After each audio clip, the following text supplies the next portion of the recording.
చూడు ఎంత ఘోరం ఉంటుంది వీళ్ళది ఫేక్ ప్రచారం. కేటీఆర్ సవాల్ దిగొచ్చే సర్కారు.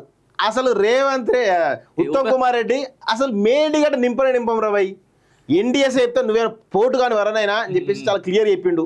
దానికంటే కేటీఆర్ సవాల్ దిగొచ్చిన సర్కారు. అందుకే నమస్తే తెలంగాణ పేపర్ టూ అని ఉంచేది గందికి ఉంచుతారు అందరూ, ప్రతి ఒక్కరు ఉంచేది అందుకే ఉంచుతారు. ఈ రాసేటోడికైనా సిగ్గుండాలే. అట్లా సిగ్గుంటే రాస్తా ఉన్నా భలే ఉన్నాను. వీళ్ళంతా పోయారు, వీళ్ళ జోకర్ గాళ్ళంతా అందరు జోకర్ గాలే. రేవంత్ రెడ్డి ఉత్తమ్ ఇప్పటికైనా రైతుల కోసం ఆలోచించాలి. మరి రైతుల కోసం ఆలోచన అయితే నువ్వు చెప్పినావు కదా కేటీఆర్ దిగొచ్చే సర్కార్ అని చెప్పినావు కదా, మళ్ళీ ఎందుకు ఆలోచించారు కదా, దిగొచ్చారు కదా. దీనికి ఏమైనా సంబంధం ఉందా?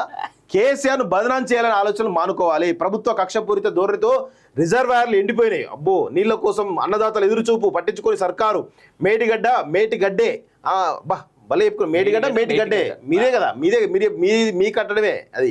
కుట్రల్ని తట్టుకొని నిలిచిన కాళేశ్వరం అట. అబ్బా గోదావరి జలాలను బీళ్లకు మళ్లించేందుకు కేసీఆర్ నిర్మాణం. కాంగ్రెస్ సర్కార్పై బీఆర్ఎస్ వర్కింగ్ ప్రెసిడెంట్ కేటీఆర్ ధ్వజం. బీఆర్ఎస్ బృందంతో మేడిగడ్డ పరిశీలన, గోదావరికి పూజాలంటూ ఒకరు చూస్తున్నాం. అంత డ్రామా ఏది లేదు ఆడ. జనరల్ గా ఉత్తమ్ కుమార్ రెడ్డి ఏంటంటే మిగతా ఏదైతే ఎస్ఆర్ఎస్పీ మిడ్ మార్క్ సంబంధించిన దానిలో అక్కడ ఎత్తిపోతలకు వాళ్ళు ఓకే, అలా నో డౌట్. దానికి కేటీఆర్ సవాలు దానికి ఇది ఏముండదు, అది జనరల్ జరిగే ప్రక్రియ. దాన్ని మీరు సవాల్ వేసారు కాబట్టి దానికి సంబంధించిన ప్రెస్ మీట్ పెట్టి చెప్పడం జరిగింది అంతే తప్ప క్లియర్ చెప్పిండు. మేడిగడ్డ నింపితే 44 గ్రామాల ప్రజలు కొట్టుకోపోతారు, వాళ్ళకి ఇబ్బంది అవుతుంది చాలా స్పష్టంగా ఉంది. మీకు అలాంటి అవసరం లేదు. ప్రజలు ఎట్లా తెచ్చినా మీకు పట్టదు. మీరు ఎమోషన్ లేని ఎదవలు మీరంతా.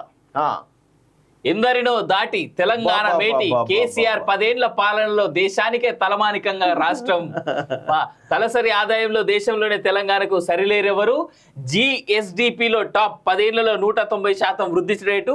13 పెద్ద రాష్ట్రాలను వెనక్కి నెట్టి సరికొత్త రికార్డుల నమోదు. రాబడిలోనూ రారాజే. 12% దాటిన వార్షిక పన్ను ఆదాయ వృద్ధి. జాతీయ సగటుతో పోల్చితే అనేక అంశాల్లో రాష్ట్రం ముందంజ. రుణాల కట్టడిలో అనేక రాష్ట్రాలకు ఆదర్శంగా నిలిచిన తెలంగాణ. 10 ఏళ్ల ఆర్థిక ప్రగతికి అద్దం పట్టిన సామాజిక ఆర్థిక సర్వే 2024. అయినా అప్పుల కుప్పగా మారిందంటూ కాంగ్రెస్ దుష్ప్రచారం. సంపద వృద్ధిని ప్రస్తావించకుండా పదే రుణాల ప్రస్తావన. వాస్తవాలను దాచి ప్రజలను మభ్యపెట్టేందుకు విఫలయత్నం. దీంట్లో నేను ఒక్క మాటతో నేను చెప్తా. ఈ 10 ఏళ్ల క్రితం ఇంటి కిరాయిలు డబుల్ బెడ్రూమ్ కి 7 నుంచి 8 వేలు ఉండే. డబుల్ బెడ్రూమ్ ఇవాళ మినిమం 22,000 మినిమం. కొన్ని ఏరియాలు అయితే ఆ గచ్చిబౌలి ఆ సైడ్ పోతే 30,000 40,000 ఏడో 30,000 అన్నా 40,000 45,000 గచ్చిబౌలిలో. మాదాపూర్లో రోడ్లు బాగుంటాయి, ఏముండదు మాదాపూర్ అయ్యప్ప సొసైటీలో ఆడ 30,000 ఉంటది. రోడ్లు ఉండవు ఏముండవు ఆడ. Double bedroom. దీని వెనకాల కూడా కారణం చేసినటువంటిది ఏదైతే ఆ real estate mafia, real estate దందా ఏదైతే జరిగిందో అది దందానే, పూర్తి స్థాయి దందా. దాని వెనకాల ఎన్ని కంపెనీలలో ఈ బీఆర్ఎస్ వాళ్ళు ఉన్నారో నాకు తెలిసి ఏలియన్స్ గ్రూప్ నుంచి మొదలు పెడితే, మై హోమ్ దగ్గర నుంచి మొదలు పెడితే, నిన్న మొన్న వచ్చినటువంటి ఫినిక్స్ అన్నిట్లో ప్రెస్టీజ్ గ్రూపు, తర్వాత మై హోము, ఆఖరికి జేబేర్లో కూడా మురళీమోహన్ ని సాగుగొట్టి ఆయన దగ్గర నుంచి రాపించుకున్న పైసలు, ఆయన దగ్గర నుంచి రాపించుకున్న షేరు, ప్రతి దాంట్లో వీళ్ళు రాధాకిషన్ రావు ఎంత వాడిని ముందు పెట్టి రాధాకిషన్ రావు వాడిని ముందు పెట్టి వీళ్ళు చేసిన దుర్మార్గాలు అంతా ఇంత కాదు. అందుకే నేను చెప్తాను వీళ్ళను బహిరంగంగా ఉరిదీయాలి, అమరుల స్తూపం ఉరిదీయాలి వీళ్ళని.